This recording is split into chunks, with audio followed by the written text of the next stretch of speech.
இதனை நம்பி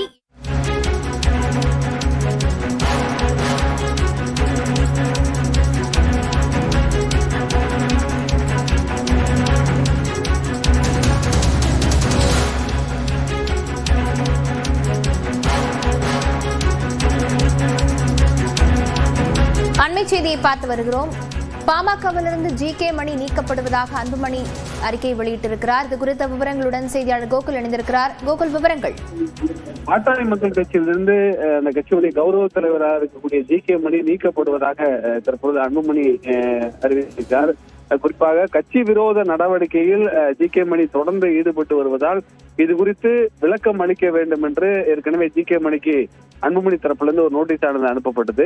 ஒரு வார காலத்திற்குள் பதிலளிக்க வேண்டும் என்று இந்த ஒழுங்கு நடவடிக்கை குழு சார்பாக இந்த நோட்டீஸ் ஆனது அனுப்பப்பட்டது. நேற்றோடு அந்த ஒரு வார கெடு முடிவடைந்த நிலையில தற்பொழுது நேற்று மாலை ஒழுங்கு நடவடிக்கை குழு கூட்டம் நடைபெற்றதாகவும் அந்த கூட்டத்தில் அன்புமணிக்கு ஜி.கே. மணியை நீக்கலாம் என்று ஒழுங்கு நடவடிக்கை குழு பரிந்துரை செய்ததாகவும் அந்த அடிப்படையில ஜி.கே. மணி தற்பொழுது நீக்கப்பட்டிருப்பதாக இந்த அறிவிப்பானது வெளியிடப்பட்டிருக்கிறது.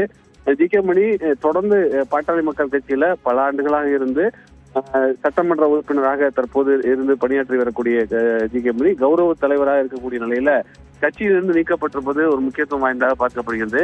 ஏற்கனவே சட்டமன்ற உறுப்பினர் மற்றொரு சட்டமன்ற உறுப்பினர் அருளும் நீக்கப்பட்டிருக்கார், ஜி.கே. மணி நீக்கப்பட்டிருக்கார். இருவரும் பாட்டாளி மக்கள் கட்சியுடைய நிறுவனர் மருத்துவர் ராமதாசுக்கு ஆதரவாக செயல்பட்டு அன்புமணிக்கு எதிராக தொடர்ந்து ஊடகங்கள்ல செய்திகள் பேட்டியெல்லாம் அளித்து வரக்கூடிய நிலையில கட்சி விரோத நடவடிக்கை என்ற அடிப்படையில ஜி.கே. மணி மீது இந்த நடவடிக்கை எடுக்கப்பட்டிருப்பதாக அன்புமணி தரப்புல அறிக்கை வெளியிடப்பட்டிருக்கு.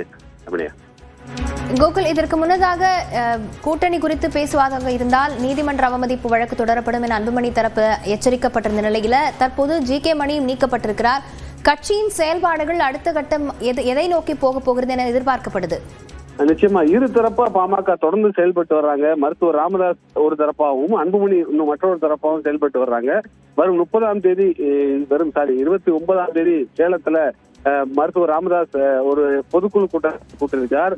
அந்த பொதுக்குழு கூட்டம் சட்டவிரோதம் என்று ஏற்கனவே அன்புமணி தரப்பு ஒரு அறிக்கையை வெளியிட்டு அந்த பொதுக்குழு கூட்டத்திற்கு அனுமதி வழங்கக்கூடாது என்று காவல் நிலையத்துல புகாரும் அளித்திருக்கார்கள்.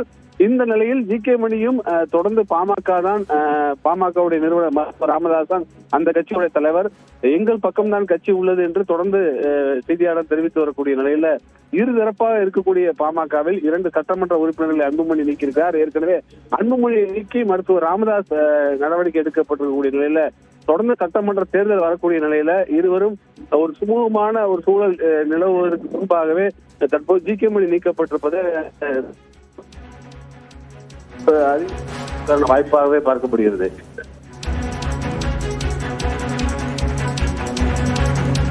கோகுல், அதே போல தற்போது பாமகவிலிருந்து ஜி.கே. மணி நீக்கப்பட்டிருக்கிறார். இது தேர்தல் ஆணையம் தரப்புல இது குறித்து என்ன முடிவுகள் எடுக்கப்படலாம் கோகுல்? ஏன்னா ஏற்கனவே கட்சியிலிருந்து நீக்கப்படுகிறார் என்று அறிவிக்கப்பட்ட போது தேர்தல் ஆணையம் எங்கள் தரப்புக்கு தான் சாதகமாக இருக்கும் என அன்புமணி தரப்புல இருந்து கூறி வரப்படக்கூடிய நிலையில இது குறித்து தேர்தல் ஆணையம் ஏதாவது முடிவு எடுக்கலாமா?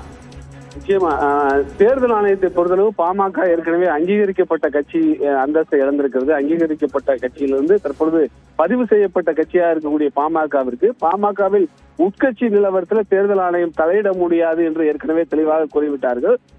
நீங்கள் ஏதாவது கட்சி உரிமை கோர வேண்டும் என்றால் நீங்கள் சிவில் கோர்ட்டை தான் நாட வேண்டும் என்று, நீதிமன்றத்தை நாட வேண்டும் என்று ஏற்கனவே தேர்தல் ஆணையம் டெல்லி உயர் நீதிமன்றத்திலேயும் அந்த தகவலை தெரிவிச்சிருக்காங்க. தேர்தல் நேரத்தில் தான் யார் அந்த கட்சியுடைய தலைவர் என்று உரிமை கோருகிறாரோ அவர்களுக்கு ஏற்கனவே பதிவு செய்யப்பட்ட கட்சிகளுக்கு வழங்கப்படக்கூடிய சின்னத்தை ஒதுக்குவதற்கான வாய்ப்பு இருக்கிறது. ஆனால் தலைவர் பதவிக்கோ உட்கட்சியில் நடக்கக்கூடிய பிரச்சனைகள் குறித்தோ தேர்தல் ஆணையம் தலையிட முடியாது. ஏனென்றால் அது அங்கீகரிக்கப்பட்ட கட்சியில பதிவு செய்யப்பட்ட கட்சியாகவே பாமக இருக்கிறது. அந்த அடிப்படையில் நீதிமன்றத்தை நாடலாம் என்று ஏற்கனவே தேர்தல் ஆணையம் தெரிவித்திருக்கிறது. தொடர்ந்து தேர்தல் ஆணையத்தில் சின்னத்திற்காக இரு தரப்பினரும் மனு அளித்து வரக்கூடிய நிலையில ஏற்கனவே பீகார் சட்டமன்ற தேர்தலுக்கும் வருகின்ற தமிழ்நாடு புதுச்சேரி சட்டமன்ற தேர்தலுக்கும் பாமக மாம்பழ சின்னத்தை அன்புமணி தரப்புக்கு ஒதுக்கியதாக கூறிய நிலையில்தான் அதை எதிர்த்து டெல்லி உயர் நீதிமன்றத்துல மருத்துவர் ராமதாஸ் தரப்புல ஒரு வழக்கை தாக்கல் செய்தார்கள்.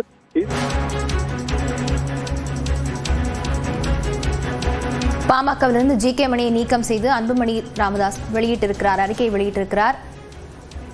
பாமகவிலிருந்து அவர் நீக்கப்படுவதாக குறிப்பிட்டிருக்கிறார்.